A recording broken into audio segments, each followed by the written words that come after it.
구독과 좋아요를 누르시고 2300년 전부터 내려오는 동양 고전에서 배우는 삶의 지혜 함께 배워보시죠. 안녕하세요, 여러분. 오늘은 책은담에 나오는 한 구절을 통해 직장 내 인간관계에서 겪는 상처와 그 해석에 대해 이야기해 보겠습니다.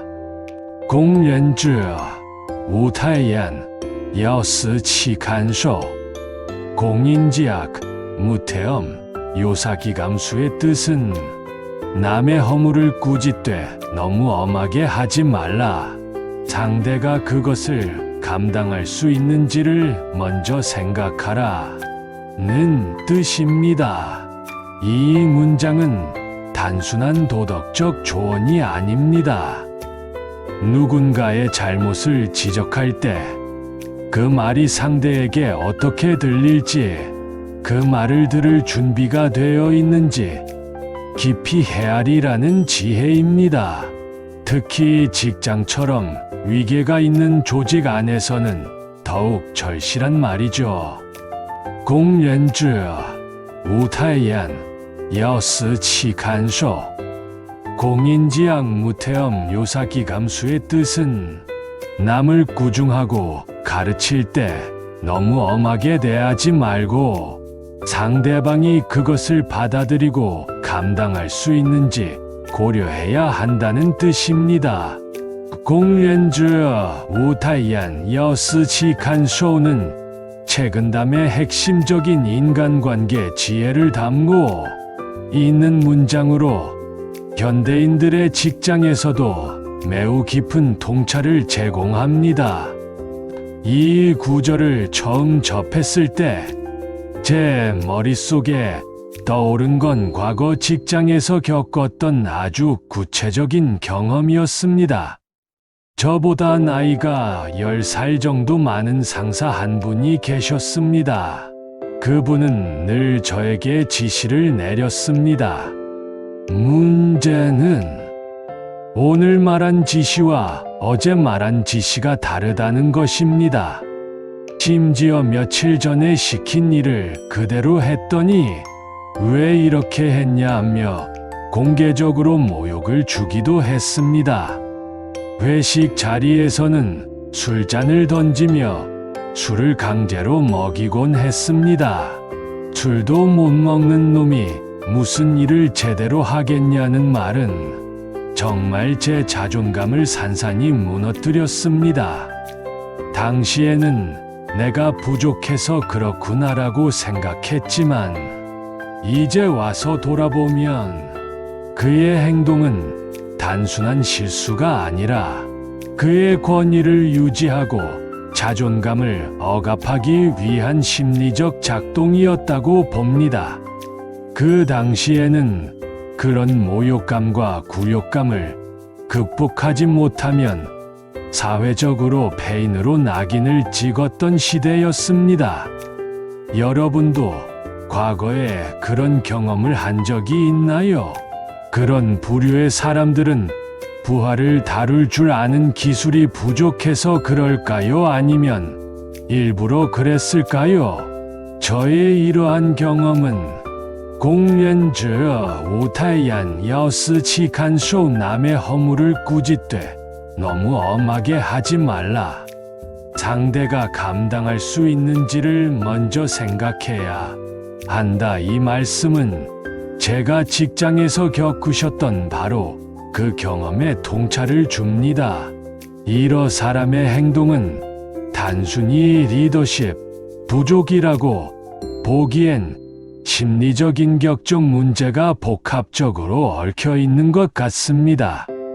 이런 부류의 사람들은 부하를 다룰 줄 아는 기술이 부족해서 그럴까요? 아니면 일부러 그런 걸까요? 결론부터 말씀드리면 둘 다 해당될 가능성이 크다고 봅니다. 왜냐하면 이사라는 직책에 올랐어도 감정 조절이나 코칭 기술, 공감 능력이 결여된 사람일 수도 있겠죠. 직책이 리더십을 보장하지는 않기 때문입니다.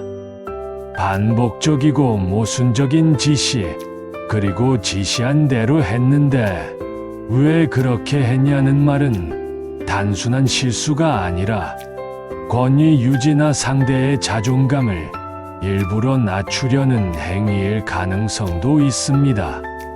그 사람은 왜 그런 행동을 했을까요? 권위주의적 성격, authoritarian personality 때문일 수도 있을 것 같습니다. 상명하복식 구조에서 경험했거나 권력 자기 존재의 증명이라 믿는 사람일 수 있겠지요. 이런 사람은 위에서 받았던 방식의 과거 상사에게서 당한 모욕을 아래 사람에게 반복합니다. 참고 이래라는 식으로 상처를 정당화하며 타인에게도 그 고통을 재현하려 합니다. 심리학적으로 본 그 사람의 정체, 그 사람은 왜 그런 행동을 했을까요? 무능해서일까요? 아니면 의도된 행동일까요? 결론부터 말하자면 둘 다일 가능성이 큽니다. 그 사람은 2사급 직책이었지만 감정 조절 능력, 공감 능력, 리더십, 코칭 스킬이 전무했다고 보면 됩니다. 직책이 리더십을 보장해주지 않기 때문이죠.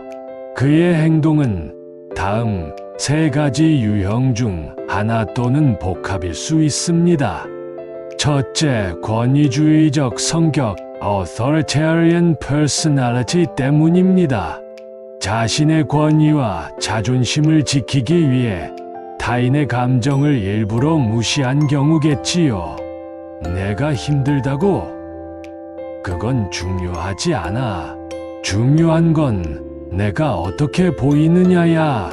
이런 유형은 부하가 상처받는 걸 알아도 그걸 오히려 약함으로 비하할 수 있습니다. 이런 사람은 내가 너를 단련시키는 거야 같은 왜곡된 정당화를 하는 인간입니다. 상사는 명령하고 부하는 복종해야 한다. 이런 사고방식은 권력에 대한 집착과 불안을 동시에 품고 있습니다. 자신의 권위가 흔들릴까봐 상대를 불안하게 만들고 자존감을 흔들어 놓는 방식으로 안정감을 추구하는 것입니다. 그는 권위의 껍데기를 쓰고 있었습니다. 하지만 그 내면은 아마도 불안정하고 어린 시절 상처받은 채 멈춰 있었을지도 모릅니다. 둘째, 공감 결핍과 감정 둔감성 때문입니다. 그가 만약에 과거 군대나 정보기관에서 근무했다면 그런 곳에서는 감정 표현은 약함으로 간주됩니다. 결과적으로 그는 타인의 감정을 읽을 능력이 거의 퇴화되어 있었던 겁니다. 그는 누군가가 상처받고 있음에도 그것을 감지하지 못했고, 혹은 감지했더라도 중요하게 여기지 않았습니다. 셋째, 학대의 세습 체인 어뷰스 때문입니다. 혹시 그는 예전에 상사로부터 수모를 겪었을까요? 그 고통을 치유하지 못한 채 내면화한 사람은 자신도 누군가에게 동일한 상처를 반복하게 됩니다. 나는 참았으니 너도 참아야 한다. 그때 나는 더 심했다. 이 정도는 약과다. 우리 때는 이 정도는 맞는 것도 아니다. 이런 말은 고통의 대물림이 만들어낸 결과입니다. 그 사람도 상처받은 사람일 수 있습니다. 어쩌면 그는 과거 상사에게 비슷한 방식으로 모욕당하고 자랐을 수도 있습니다. 그때 받은 굴욕을 치유하지 못한 채 자신도 부하에게 그 패턴을 반복하고 있었던 것일지도 모릅니다. 이건 심리학에서 학대의 세습이라고 부릅니다. 사람은 자신이 겪은 고통을 말로 풀지 못하면 행동으로 재현하게 됩니다. 하나 더 예를 우리 속담에 부직갱이로 맞던 며느리가 며느리를 맞아 오니 방치로 때린다. 결국 그 사람은 스스로의 미성숙한 상처를 권위라는 이름으로 위장하고 있었던 것일 수도 있습니다.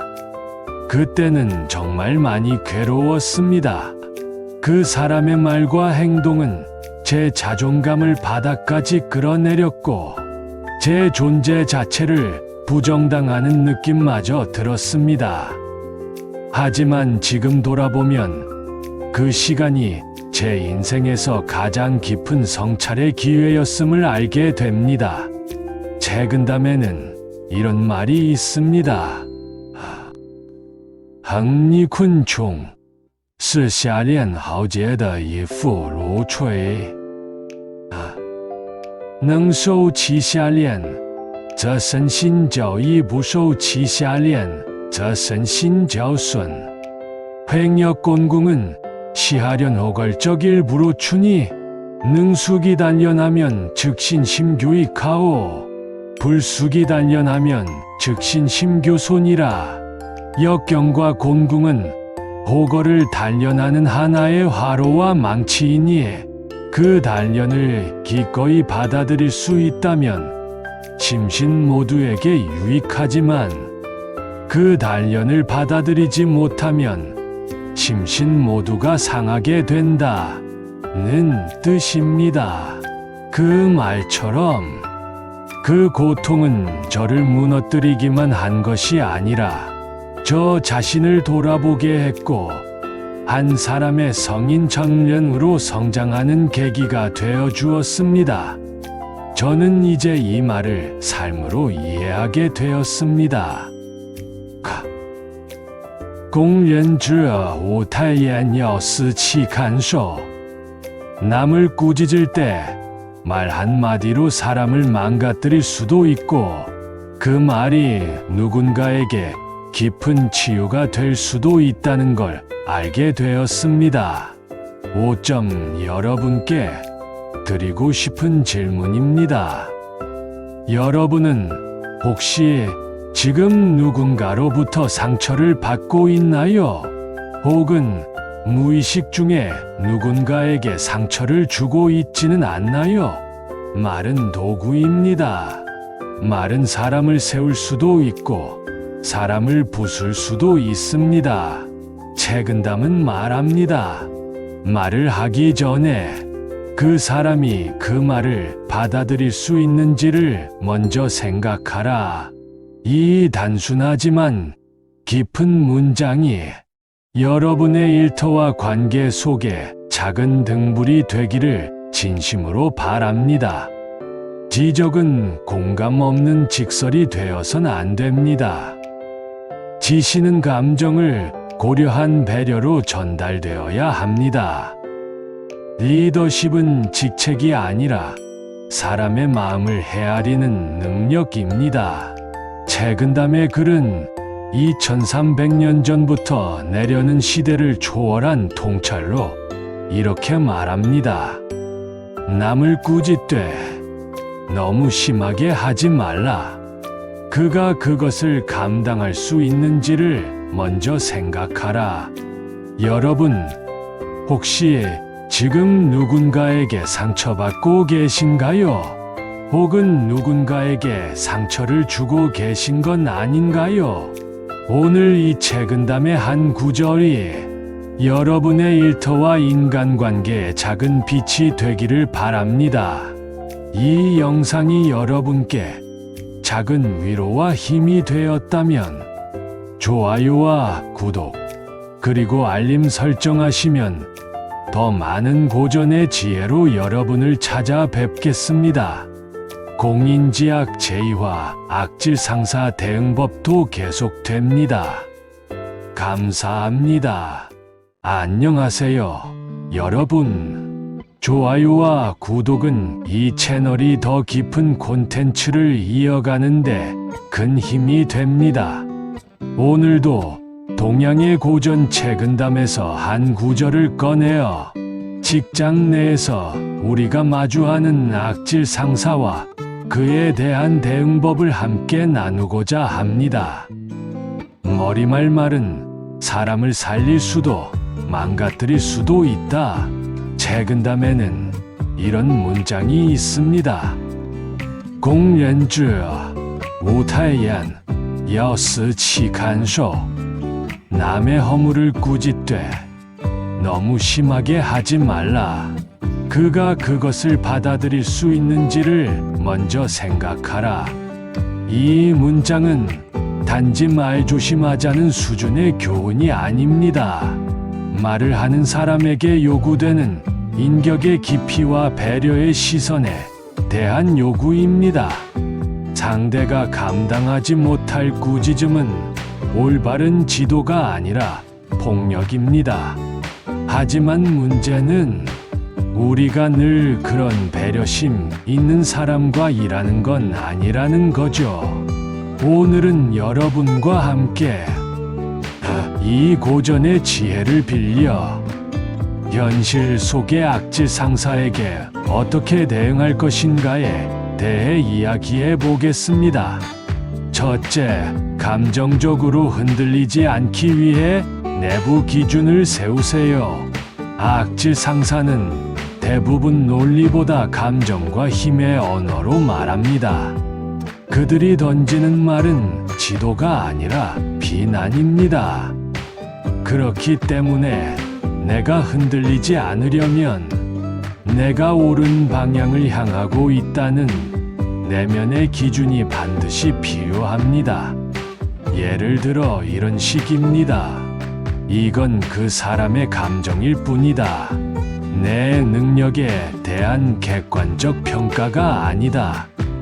나는 이 지시를 이성적으로 정확하게 수행했다. 이런 내면 대화는 자존감을 지키는 심리적 방패가 됩니다. 이 방패 없이 악질 상사의 말은 칼처럼 내 마음을 찌르게 됩니다. 둘째, 기록을 남기세요. 기억보다 기록이 중요합니다. 지시가 바뀌었을 땐 꼭 메신저나 이메일로 이렇게 남기세요. 지난 지시에 따라 이렇게 처리했습니다. 어제 말씀하신 방식과 오늘 지시가 달라 헷갈립니다. 다시 한번 정리해 주시면 감사하겠습니다. 그리고 모욕적 언행이 있었을 경우엔 언제, 어디서, 어떤 말이 있었는지, 주변에 누가 있었는지까지 구체적으로 다이어리에 적거나 음성 녹음을 고려해 보세요. 이것은 단순히 나중을 위한 법적 증거가 아니라 지금 이 순간에도 나의 감정을 보호하고 사건을 객관화하는 과정입니다. 셋째, 정면 충돌보다 거울 전략을 쓰세요. 악질 상사에게 정면으로 왜 그렇게 말씀하세요? 라고 묻는 순간 그는 방어적으로 나오거나 오히려 더 공격적으로 나옵니다. 그 대신 이렇게 정중하게 거울처럼 반사하는 질문을 해보세요. 지시해 주신 내용이 어제와 달라서 헷갈렸습니다. 어떤 방식으로 처리하는 게 좋을까요? 제가 잘못 이해한 부분이 있다면 다시 설명해 주실 수 있으실까요? 이 질문은 그의 모순을 조용히 비추는 거울이 됩니다. 그로 하여금 이성적 판단을 하도록 유도하거나 책임 회피를 위해 말을 아끼게 만들 수 있습니다. 넷째, 반복된다면 내부 고충 창구 또는 외부 기관의 도움을 요청하세요. 참아야 미덕이라는 말은 이제 지나간 시대의 이야기입니다. 요즘에는 직장 내 괴롭힘 금지법이라는 명확한 기준이 있습니다. 이 법은 2019년부터 시행되었고 상사의 반복적인 언어 폭력, 조롱, 무시, 모순된 지시도 형식이 정당해 보여도 괴롭힘에 해당될 수 있습니다. 신고 방법은 다음과 같습니다. 반복되면 고용노동부 또는 노무사 전문기관에 정식 신고하세요.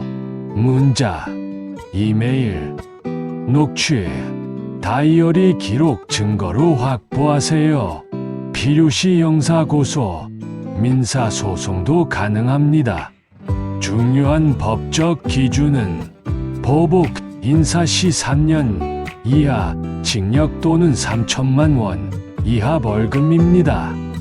보호조치 미이행 및 비밀 누설 시 500만 원 이하 과태료입니다. 사용자가 직접 괴롭힘을 한 경우 1,000만 원 이하 과태료입니다. 다섯째, 심리적 거리두기. 그는 내 인생의 주인공이 아니다. 가장 중요한 건 이 마음가짐입니다. 이 상사는 내 인생의 전부가 아니다. 이 고통은 일시적인 것이다. 나는 이미 감정적으로 성숙해지고 있는 중이다. 30년 전엔 이런 상사를 참는 것이 미덕처럼 여겨졌지만 지금은 말할 수 있고 행동할 수 있는 시대입니다. 하지만 더 근본적인 변화는 바깥이 아니라 내 안에서부터 일어나야 합니다. 내 존엄을 지키는 힘은 결국 내 안에 있다. 저는 그 고통을 지나온 사람입니다. 당시엔 견디기 어려웠지만 지금 돌아보면 그 시간이 제 자존감을 세우고 나를 지키는 기술을 배우는 통과 의례였다고 생각합니다. 마무리하자면 오늘 이야기한 5가지 대응법 다시 정리해드리면 다음과 같습니다. 내면 기준 세우세요. 흔들리지 않는 자기를 확신할 수 있습니다. 기록 남기기를 하세요. 사실을 입증하는 방패가 됩니다. 거울 전략 사용하기를 하세요. 공격을 반사하는 언어입니다. 제도 활용하기를 하세요. 법과 시스템으로 보호받을 수 있습니다. 심리적 거리두기를 하세요. 상처의 주인을 바꾸지 않기 위해서. 혹시 지금도 누군가에게 말로 상처받고 계신가요? 그 말에 무너지고 계신가요? 그렇다면 책은담에 이 한 문장을 기억해 주세요. 공연즈 우타이안 여스치 간쇼. 남의 허물을 꾸짖되 너무 심하게 하지 말라. 그 사람이 그것을 감당할 수 있는지를 먼저 생각하라. 그 말을 알지 못한 사람 때문에 내가 다치더라도 이 말을 아는 우리는 다르게 행동할 수 있습니다. 이 영상이 도움이 되셨다면 구독과 좋아요, 알림 설정 부탁드립니다. 여러분의 이야기도 댓글로 나눠주세요.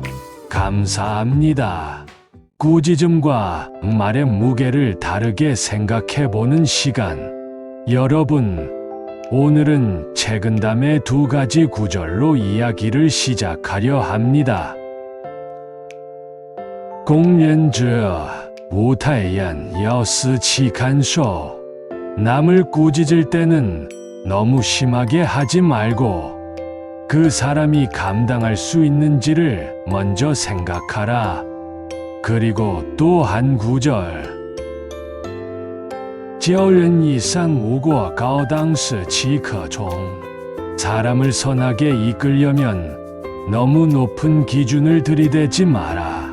상대가 따라올 수 있도록 해야 한다. 이 2 문장은 리더십의 본질을 말해줍니다. 우리가 누군가를 가르치고 이끌 때 그 말이 옳으냐보다 더 중요한 건 상대가 그 말을 감당할 수 있느냐, 따를 수 있느냐입니다. 이 말을 떠올리게 된 건 저의 오래된 직장 경험 때문입니다. 40명의 여직원과 함께 했던 날들, 저는 과거에 약 40명의 여직원을 관리한 적이 있습니다. 그때 저는 정말 신기한 경험을 했습니다. 개별 상담을 요청해 조용히 불렀을 때 아무 말도 하지 않았는데 눈물을 흘리는 분들이 있었습니다. 말을 꺼내지도 않았는데 조용히 울먹이기 시작한 분들도 있었죠.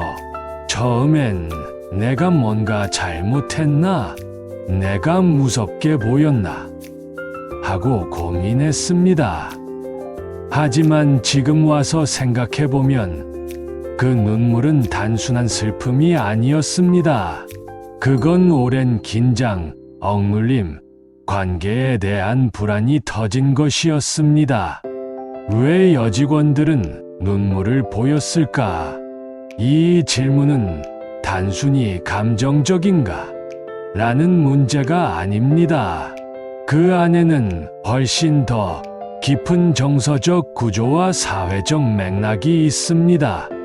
첫째, 감정을 표현하는 방식의 차이. 여성은 감정을 드러내고 나누는 것을 문제 해결의 한 방식으로 받아들입니다. 눈물은 무너지는 게 아니라 치유가 시작되는 신호일 수 있습니다. 둘째, 관계의 안정성에 민감하다. 내가 신뢰를 잃은 건 아닐까? 상사에게 실망을 줬나? 이런 정서적 불안이 상담 자리에서 눈물로 표현될 수 있습니다. 셋째, 사회가 허용한 표현 방식의 차이. 사회는 여성이 감정을 표현하는 것을 상대적으로 더 허용해 왔습니다. 그 눈물은 때로는 이 상사 앞에서는 감정을 드러내도 안전하다는 무의식적 신뢰의 표현이기도 했습니다. 리더는 감정을 어떻게 다루어야 할까? 여러분, 말의 내용만큼이나 중요한 건 말을 건네는 방식입니다. 진심으로 도와주고 싶더라도 말이 감정의 문을 닫게 만들 수 있습니다. 말의 방식이 신뢰를 만든다.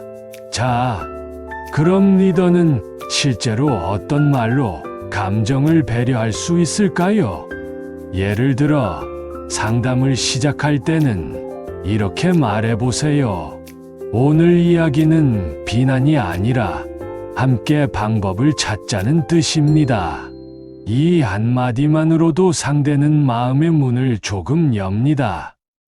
그리고 민감한 주제를 꺼낼 때는 이야기가 조금 무거울 수 있지만 진심으로 돕고 싶은 마음입니다. 이렇게 말하면 방어심을 누그러뜨릴 수 있죠. 상대가 눈물을 보일 때는 어떻게 해야 할까요? 그때는 말보다 정서적 여백이 중요합니다. 괜찮으시면 천천히 이어가셔도 됩니다. 제 말이 너무 무거웠다면 사과드립니다. 이 말은 단순한 예의가 아니라 진정성 있는 리더의 태도입니다. 이런 말들은 정서적 여백을 열어주는 문이 됩니다. 리더십은 지시보다 감정을 다루는 기술에서 진짜가 반가름 납니다. 현실적인 질문: 왜 여직원은 남직원보다 다루기 어려운가? 예전에 한 사람이 저에게 이렇게 말했습니다. 여직원 몇 명만 있어도 스트레스로 죽겠어요. 그런데 당신은 여직원 40명을 데리고도 멀쩡하네요. 대단하세요. 많은 리더가 공감할 만한 현실적인 질문입니다. 하지만 이 질문에 대한 답은 고정관념이 아니라 정확한 심리학적 통찰에서 시작해야 합니다. 남녀 감정 표현, 리더는 다르게 읽어야 한다. 그렇다면 여직원과 남직원 사이의 감정 표현 방식은 어떻게 다를까요? 이건 단순한 성격 차이가 아니라 심리학적으로도 구조가 다릅니다. 먼저 감정 표현 방식입니다. 남직원은 감정을 숨기고 통제하려고 합니다. 반면 여직원은 감정을 드러내고 공유하는데 익숙합니다. 둘째, 스트레스를 푸는 방식도 다릅니다.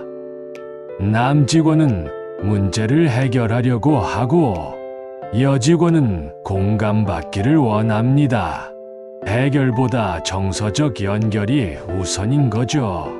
셋째, 상사와의 관계 기대치도 다릅니다. 남직원은 기능 중심, 역할 중심으로 접근합니다. 여직원은 신뢰와 정서적 안정까지 포함해서 관계를 생각합니다. 즉, 감정을 표현하는 언어 자체가 다르기 때문에 같은 말을 해도 받아들이는 방식이 완전히 달라질 수 있다는 걸 꼭 기억해야 합니다. 예를 들어, 자, 그럼 실제 대화 속에서 어떤 차이가 생길까요? 한번 이런 상황을 생각해 보세요. 남직원이 와서 이렇게 말합니다. 일이 많습니다. 이 말을 들은 리더는 보통 이렇게 반응하죠. 그럼 일 좀 분배해 드릴게요. 그럼 문제는 해결됩니다. 논리로 시작해서 논리로 끝나는 대화죠. 그런데 여직원은 조금 다르게 말합니다. 요즘 너무 힘들어요. 이 말을 듣고 어떤 리더는 이렇게 답합니다. 그건 내가 감정적이어서 그래. 여기서 뭐가 문제일까요? 여직원의 말은 해결책을 요구한 것이 아니라 감정을 공감받고 싶었던 것입니다. 그런데 그 감정을 잘못 해석하고 오히려 문제 삼아버린 거예요. 그래서 그녀는 상처받습니다.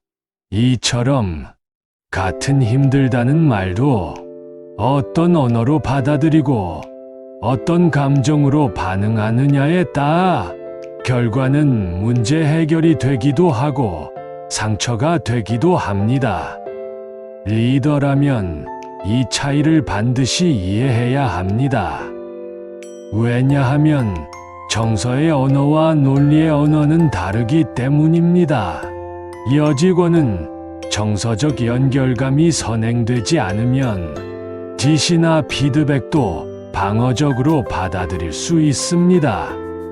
그러니 논리만으로는 통하지 않는 순간이 생기는 겁니다. 사회문화 조직 차원의 복합 요인들.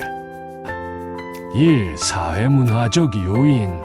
여직원은 단순히 일만 잘하면 되는 게 아니라 관계, 외모, 말투 등 다방면에서 평가받고 있습니다. 사소한 말 한마디도 무너짐의 시작처럼 느껴질 수 있습니다. 이 조직 심리학적 요인. 여직원은 단지 지시만이 아니라 정서적 안정감까지 필요로 합니다. 이를 리더가 감정적이다, 힘들다고 해석하면 오해의 악순환이 생깁니다. 리더가 당장 쓸 수 있는 3가지 실전 대화법. 마지막으로 감성 리더십을 위한 실전 말하기 전략 3가지를 알려드리겠습니다. 이건 정말 실무에서 당장 써먹을 수 있는 팁입니다. 첫 번째, 정서적 워밍업입니다. 업무 얘기를 시작하기 전에 요즘 어떠세요? 이 한마디를 먼저 건네보세요. 이 말은 정서적 문을 여는 열쇠입니다. 두 번째, 공감 후 논리 제시입니다. 그럴 수 있어요. 그런 상황이면 누구든 힘들죠. 그 다음에, 그래서 이 부분은 이렇게 해보면 어떨까요? 이런 순서를 지켜야 감정의 벽 없이 메시지가 전달됩니다. 세 번째, 감정이 터질 때는 멈추는 용기입니다. 제가 좀 심각하게 들렸다면 죄송해요. 잠깐 정리하고 다시 이야기할까요? 수습하려 들지 말고 감정을 잠시 멈춰줄 수 있는 리더가 되면 좋겠습니다. 마무리하며 여직원 40명을 무리 없이 이끌 수 있었던 이유는 그들의 눈물을 불편하게 여기지 않고 이해하고 받아들였기 때문이라고 생각합니다. 그리고 그것은 지금 이 시대에야말로 가장 절실히 요구되는 감성 리더십의 표본입니다. 여직원은 힘든 존재가 아닙니다. 단지 다르게 다가가야 할 존재입니다.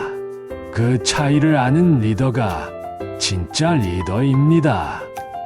구독과 좋아요, 알림 설정하시면 다음 시간에는 책은담의 또 다른 구절로 감정과 인간관계를 이어갈 수 있습니다. 감사합니다. 공인지악 제사화 여직원의 눈물, 어떻게 받아들여야 할까? 감정의 언어를 이해하는 리더십. 안녕하세요, 여러분. 구독과 좋아요는 이 채널이 더 좋은 콘텐츠를 만들 수 있도록 큰 힘이 됩니다. 오늘은 책은담의 또 하나의 깊은 문장을 통해 여직원의 눈물이 전하는 메시지를 어떻게 받아들여야 할지 이야기해 보려 합니다. 먼저 오늘의 주제와 맞닿은 2300년 전부터 내려오는 시대를 초월하는 고전의 구절을 소개해 드리겠습니다. 教人以善无过高当是岂可从 교인이선 무과고 당사기가종의 뜻은 사람을 선하게 이끌고자 할 때는 지나치게 높은 기준을 들이대지 말고 상대가 따라올 수 있도록 해야 한다는 뜻입니다. 이 문장은 단지 도덕을 말하는 게 아닙니다. 바로 관계의 심리학, 리더십의 언어를 말하는 가르침입니다. 상대가 감당할 수 없는 이상을 강요하면 그건 가르침이 아니라 압박이 됩니다. 그래서 우리는 이렇게 물어야 합니다. 이 말이 정말 저 사람이 따라올 수 있는 말일까? 이 지적이 그 사람에게 도움을 줄 수 있을까? 아니면 상처만 줄까? 이제 본론으로 들어가 보겠습니다. 저는 과거 40여 명의 여직원을 관리했던 경험이 있습니다. 그때 가장 놀라웠던 것은 제가 단지 조용히 상담을 시작했을 뿐인데 눈시울이 붉어지며 울음을 터뜨리는 여직원들이 꽤 많았다는 사실입니다. 처음엔 걱정도 됐습니다. 내가 너무 무섭게 들렸나? 말을 잘못했나? 그런데 점점 깨달았습니다. 그 눈물은 단지 슬픔이나 두려움 때문만은 아니었습니다.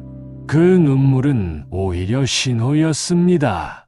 감정적으로 너무 오래 눌러왔던 스트레스의 해방, 직장에서 감정을 드러내도 괜찮다고 느꼈을 때 나오는 안도의 반응, 때로는 말하지 못했던 속마음이 열리는 정서적 문이었습니다.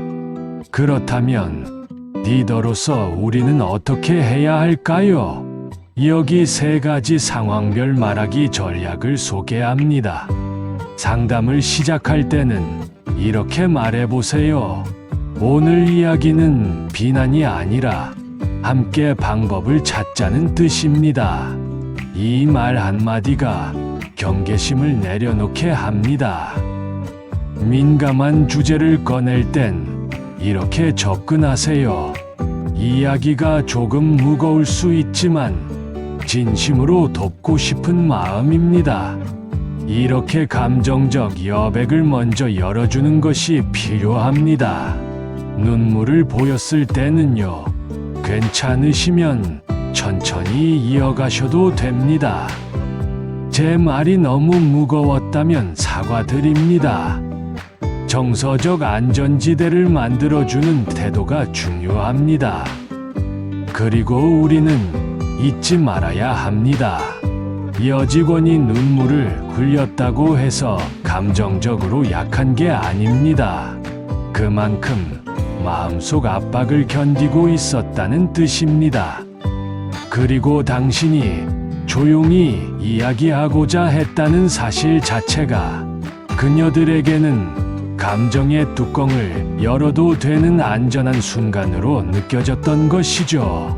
마무리하며 오늘 우리는 최근담의 가르침을 통해 다시 생각해 보았습니다. 사람을 이끌고자 한다면 너무 높은 기준을 요구하지 말고 상대가 따라올 수 있는 방식으로 다가가야 한다. 그리고 이 말은 직장 안에서 여직원을 대하는 태도에도 그대로 적용됩니다. 눈물은 약함이 아니라 회복이 시작되는 방식일 수 있습니다. 그 신호를 알아채고 받아줄 수 있는 리더. 그게 바로 정서적 리더십의 시작입니다. 오늘 강연이 도움이 되셨다면 구독과 좋아요, 알림 설정 부탁드립니다. 교인이선 제1화 회사에서 잘 반발하는 사람들.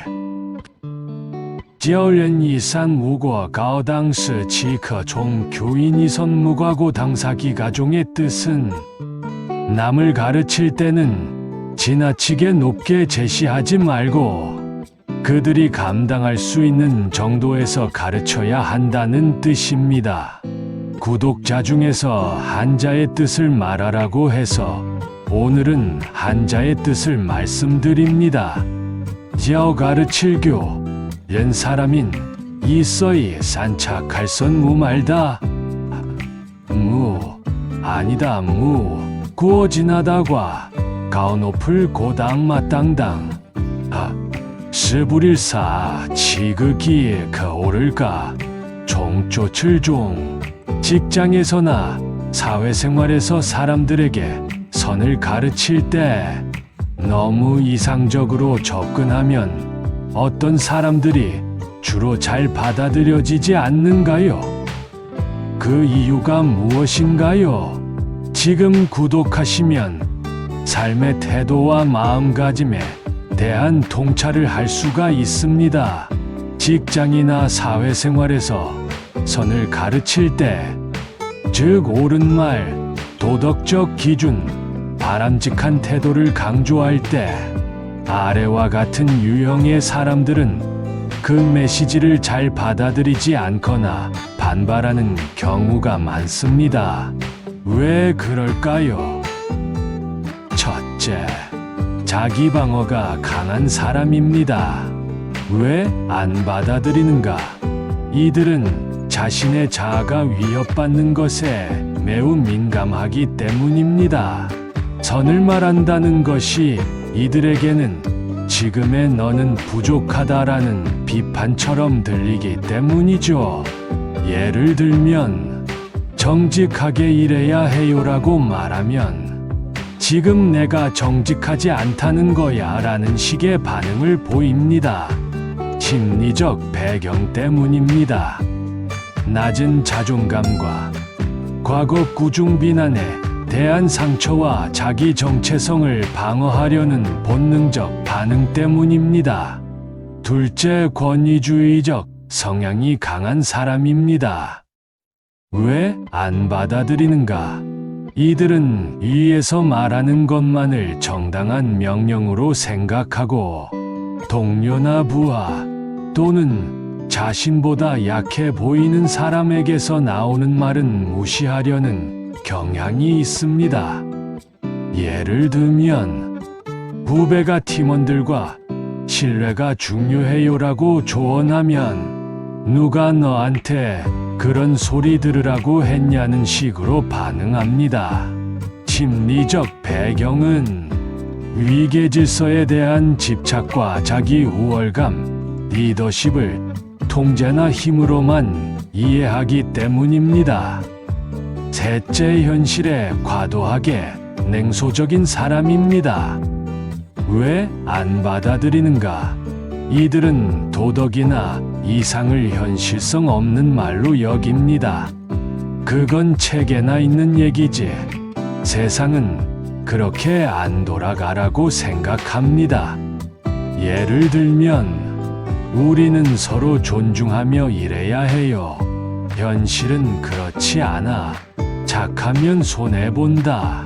심리적 배경은 반복된 배신 경험과 냉소와 무감정으로 자신을 보호하기 때문입니다. 조직에서 정의롭다는 말이 공허하게 들렸던 과거 때문입니다. 4점, 공감, 능력이 낮거나 자기 중심적인 사람입니다. 왜 안 받아들이는가? 이들은 타인의 감정을 잘 느끼지 못하거나 타인의 고통이나 요구에 관심이 없습니다.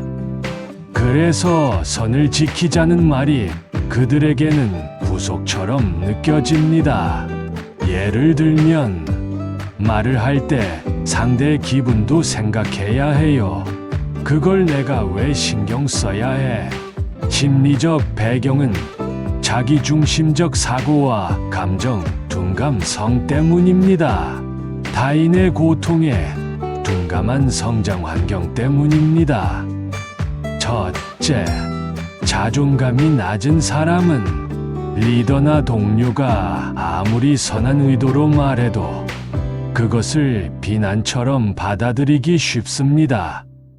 이들은 나를 공격하는 건가라는 불안감과 방어 심리 때문에 조언을 듣기보단 반발하게 됩니다. 결국 그들의 자아가 위협받는 느낌이 들어서 받아들이지 못하는 거죠. 둘째, 권위주의적인 사람은 윗사람이 아닌 동료나 아랫사람이 조언하면 그걸 무시하거나 반격하려고 합니다. 왜냐고요? 그들의 마음속에는 말은 위에서 아래로만 흘러야 한다는 고정관념이 있기 때문입니다. 결국 이런 사람에게는 선의의 조언도 통제에 대한 도전으로 느껴질 수 있습니다. 셋째, 냉소주의자들입니다. 이들은 그건 이상론일 뿐이야. 세상은 그렇게 안 돌아가라고 말하죠. 선한 말이나 정의로운 원칙을 이야기하면 조롱하거나 무시하는 반응을 보입니다. 왜냐하면 과거에 자신이 믿었던 신념이 부서졌던 경험이 있거나 현실에 대한 깊은 회의감 속에서 살고 있기 때문입니다. 넷째, 공감, 능력이 부족한 사람입니다. 이들은 타인의 감정에 대한 이해가 약해서 선을 지키자, 상대방을 배려하자는 말을 들어도 무관심하거나 차갑게 반응합니다. 이유는 간단합니다. 그들의 내면에는 자기 중심성이 강하거나 혹은 감정을 둔감하게 만드는 환경에서 자랐기 때문이죠. 이러한 유형을 알고 있으면 우리가 조언이나 가르침을 줄 때 훨씬 더 지혜롭게 접근할 수 있습니다. 그들의 반응이 꼭 나쁜 사람이어서가 아니라 그 사람이 가진 심리적 배경과 생존 방식 때문일 수 있음을 이해해야 합니다. 그래서 책은담은 이렇게 말했는지도 모릅니다. 教人以善无过，高当是其可宠。 사람에게 선을 가르칠 때는 너무 높이 잡지 말고 그 사람이 따라올 수 있도록 해야 한다. 그렇습니다. 선을 가르친다는 건 옳은 말을 던지는 것이 아니라 상대의 영혼이 받아들일 수 있도록 낮아지는 기술이기도 합니다. 즉, 가르침은 지적이 아니라 연결이어야 하며 이 이상은 이해와 공감의 언어로 번역되어야 비로소 실천 가능한 삶의 방식이 됩니다. 최근담의 이 문장은 현실과 괴리된 이상은 아무 효과도 없다는 심오한 심리 통찰을 담고 있습니다. 사회생활에서는 지혜도, 선도, 실천 가능한 언어로 표현될 때 진짜 힘을 발휘합니다. 감정과 환경을 고려한 낮은 목소리, 이것이 진정한 가르침입니다. 꼭 구독하셔서 다음 영상도 함께 해주세요. 교인이선 제2화 직장에서 좋은 말이 왜 거절당하는가? 동양고전을 통해 더 지혜로운 삶을 살아가고 싶다면 구독과 좋아요를 누르고 함께 해주세요. 안녕하세요, 여러분. 오늘은 우리가 일상에서 꼭 필요한 주제를 이야기해 보려 합니다. 바로 감정적으로 거절당하지 않고 말하는 법입니다. 이 주제를 시작하며 최근담의 한 구절을 소개합니다.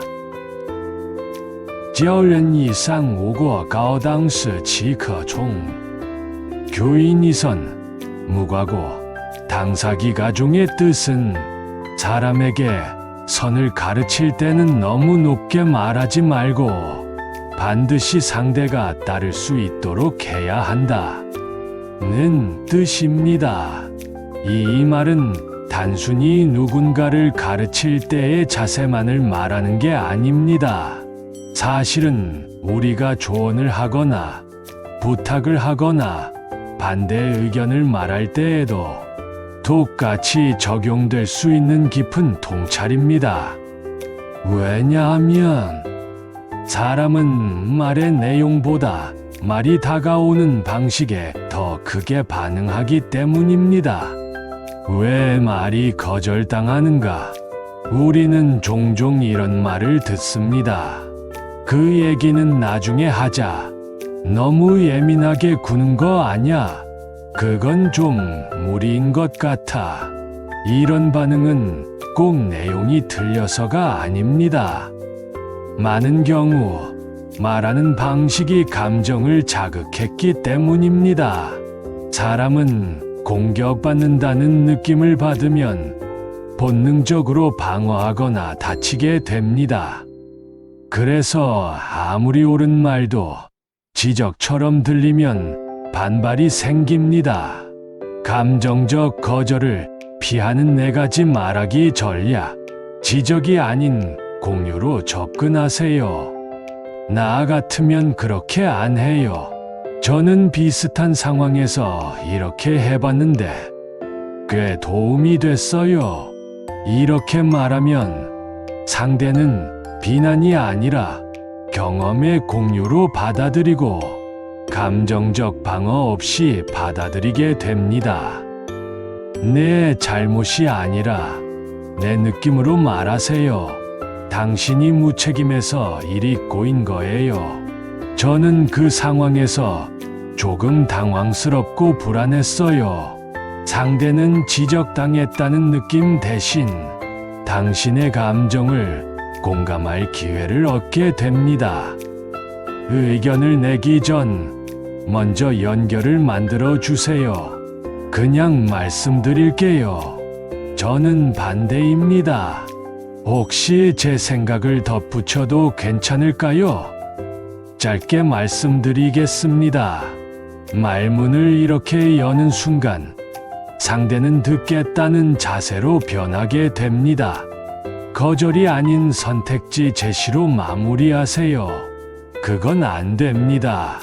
그 방식은 조금 어려움이 있어서 이런 방법은 어떨까요? 인간은 차단보다 선택지에 더 긍정적으로 반응합니다. 선택지를 제시하면 의사결정의 주도권을 상대에게 돌려주면서 부드럽게 의도를 전달할 수 있습니다. 자, 그럼 오늘 이야기의 핵심을 정리해 보겠습니다. 우리가 일상에서 자주 맞닥뜨리는 상황, 문제 지적, 의견 반대, 제안 거절. 이 세 가지 상황에서 말의 표현만 조금 바꾸면 상대의 감정을 건드리지 않고도 내 뜻을 충분히 전달할 수 있습니다. 예를 들어 볼까요? 첫 번째 상황, 문제를 지적해야 할 때 많은 분들이 무심코 이렇게 말하곤 합니다. 당신이 틀렸어요. 하지만 이런 표현은 내용과 상관없이 듣는 사람의 자존심을 자극합니다. 대신 이렇게 말해보세요. 제 입장에서는 이렇게 느껴졌습니다. 이렇게 말하면 상대는 방어적으로 반응하지 않고 당신의 관점을 공감하려는 자세를 취하게 됩니다. 두 번째 상황, 의견이 다를 때 아니요, 그건 아니죠.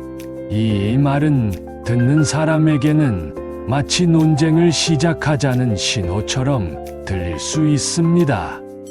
이럴 때는 그 부분에 대해 조금 다른 생각이 있는데요. 이 한 문장만으로도 부드러운 전환이 가능해집니다. 상대가 의견을 다시 들어보려는 심리적 여유를 가지게 되죠. 세 번째 상황, 제안을 거절해야 할 때 그건 안 돼요. 단호하고 단정적인 이 말은 상대의 제안 자체를 부정하는 느낌을 줍니다. 대신 이렇게 바꿔보세요. 그 방식 말고 이런 건 어떨까요? 이렇게 말하면 거절의 느낌 없이 새로운 제안을 하는 셈이 됩니다. 자연스럽게 대화를 이어갈 수 있습니다.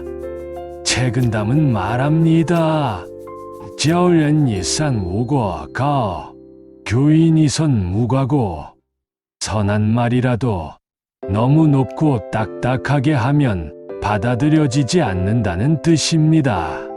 말은 진실만으로는 부족합니다.